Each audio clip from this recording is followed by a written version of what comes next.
মাফরত কামনা করি। যারা আহত হয়েছেন এবং ত্যাগ স্বীকার করছেন তাদের আমি দীর্ঘায়ু কামনা করি। আমি আমার বাংলাদেশ জাতীয় পার্টির পক্ষ থেকে আমি সেই আপনার হত্যার যে আজকের যে মৃত্যু দিবস এই সময় আলোচনা সভা আমি বলতে চাই, বাংলাদেশ কিন্তু বাংলাদেশ ভূখণ্ড আমরা দেখি 1971 সালের 16 ডিসেম্বর আমরা বাংলাদেশ হিসাবে একটা মানচিত্র বাংলাদেশ হিসাবে আমরা কার্যক্রম শুরু করেছি। কিন্তু বাংলাদেশের মানচিত্রটা শুরু হয়েছে 1947 সালে। 1947 সালে বাংলাদেশের মানচিত্র পূর্ব পাকিস্তান নামে ছিল, কিন্তু বাংলাদেশিরা এই বাংলা ভাষাভাষী মানুষেরা 1947 সাল থেকে এই মানচিত্রের উপরেই কিন্তু বসবাস করে আসতেছে। বিভিন্ন নিয়ম কানুনের মধ্যে আইনের মাধ্যমে দেশটা পরিচালিত হচ্ছে। আমরা যদি 1947 সালে যে মানচিত্র তৈরি হয়েছে এই মানচিত্র যদি আজকে আমরা কোনো পরিবর্তন করতে পারি নাই।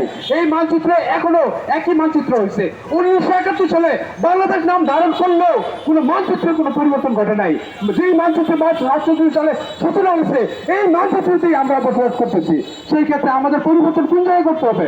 আমাদের পরিবর্তন করতে হবে রাষ্ট্র, স্বাধীন রাষ্ট্রের যে অস্তিত্ব এই জায়গায় আমাদের পরিবর্তন করতে হবে। আমাদের আইনের শাসন তৈরি করতে হবে। আমাদের ইসলামিক মূল্যবোধ আমাদের নিয়ে আসতে হবে। ইসলামের একটি নির্দেশনা আছে, এই নির্দেশনা বাংলাদেশের 92% মুসলমান, কিন্তু বাংলাদেশের রাষ্ট্র ব্যবস্থা 92%কে কোনো করে না, মূল্যায়ন করে না। 92% মানুষের সেন্টিমেন্ট এই রাষ্ট্র ব্যবস্থা, রাষ্ট্র ক্ষমতাসীন যারা থাকে তারা তাদের কোনো মূল্যায়ন অগ্রাধিকার দেওয়া হয় না। তাহলে আপনি দেশ কিভাবে পরিচালনা করবেন? তার ব্যতিক্রম হিসাবে যত ধরনের দুর্ঘটনা আছে, যত ধরনের অপশাসন আছে, যত ধরনের দুর্নীতি আছে, যত ধরনের লুটপাট আছে, একটাই কারণ হলো আমরা 92% মুসলমান তাদের মূল্যবোধকে আমরা প্রাধান্য দিই না। তাদের মূল্যবোধকে যদি প্রাধান্য দিতাম, ইসলামকে যদি এই বাংলার মাটিতে প্রতিষ্ঠা করতে পারতাম, ইসলামই বলে দিতে সুশাসন কাকে বলে, দেশে মানুষ কিভাবে শান্তি থাকবে, দেশে কিভাবে উন্নতি হবে, সমস্ত ক্ষেত্রে ইসলামের নির্দেশনা আছে। আমরা 92%কে মুসলমান মূল্যায়ন দেই না। তার ফলাফল হলো জুলাই আগস্টের মতো বারবার হচ্ছে।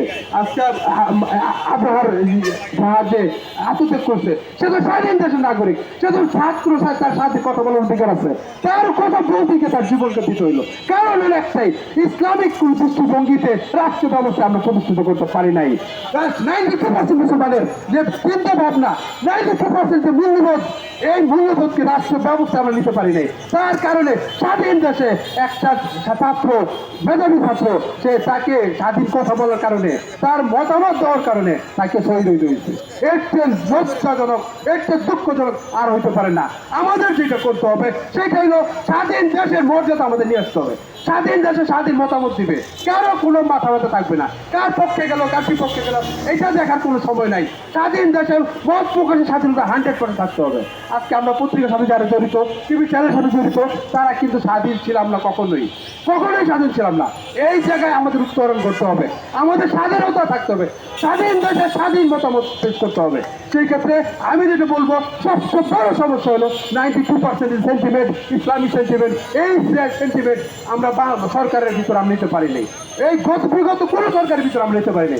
সেই ক্ষেত্রে আমরা বলবো, ভবিষ্যতে যত সরকার হবে সবগুলো ইসলামিক সেন্টিমেন্টকে আপনাকে রাষ্ট্রীয় ক্ষমতা নিতে হবে এবং ইসলামিক নির্দেশনা যদি আপনি মানেন, বাংলাদেশে স্বাধীন দেশ হিসাবে প্রত্যেকটা নাগরিক বসবাস করতে পারবে, প্রত্যেকটা নাগরিক তার মতামত পেশ করতে পারবে। এটা ইসলামই বলে দিচ্ছে, ইসলামী নির্দেশনায় আছে। সেই ক্ষেত্রে আমি সবাইকে বলবো, আজকে যে আধুনিক প্রতিরোধ আন্দোলনের পক্ষ থেকে যে আজকে স্বাধীন দেশে থেকে কথা বলতে গিয়ে, মত প্রকাশ করতে গিয়ে যে শহীদ নিজের জীবন ত্যাগ করতেছে, এইরকম ঘটনা যে আর কোনোদিন ঘটে, এই সমস্ত দায়িত্ব রাষ্ট্রীয় ব্যবস্থাকে নিতে হবে, রাষ্ট্র ব্যবস্থাকে নিতে হবে। কারণ রাষ্ট্র কেন, রাষ্ট্রের ব্যবস্থাটা কেন, রাষ্ট্রের সিস্টেমের কারণেই আজকে শহীদ আহ্বানের মত প্রকাশ করতে গিয়া, কথা বলতে গিয়া নিজের জীবন দিতে হচ্ছে। এটা তো স্বাধীন দেশকে আমরা বলতে পারি না। কিভাবে আমরা স্বাধীন এটা বলতে পারি? স্বাধীন দেশে কথা বলবে, তার কারণে জীবন দিতে হবে। এইরকম স্বাধীনতা আমরা কি এরকম আমরা করতে পারি না। এর পরিবর্তন ঘটাতে হবে। পরিবর্তন আমাদের সামনে নির্দেশনা আছে। 92% মুসলমান, এই মুসলমানের ইসলামী নির্দেশনা কাজে লাগানোর মাধ্যমে আমরা বাংলাদেশ স্বাধীন দেশের মর্যাদা হিসাবে রাষ্ট্র ব্যবস্থাকে পরিচালনা করার মাধ্যমে আমরা সামনের দিকে এগিয়ে যাবো। এই কথা হলো আধুনিক প্রতিরোধ আন্দোলনের যারা আয়োজন করছে তাদের ধন্যবাদ জানিয়ে আমি আমার বক্তব্য শেষ করছি। সবাই আসসালামু আলাইকুম রহমতুল্লাহ বারাকাতুহু।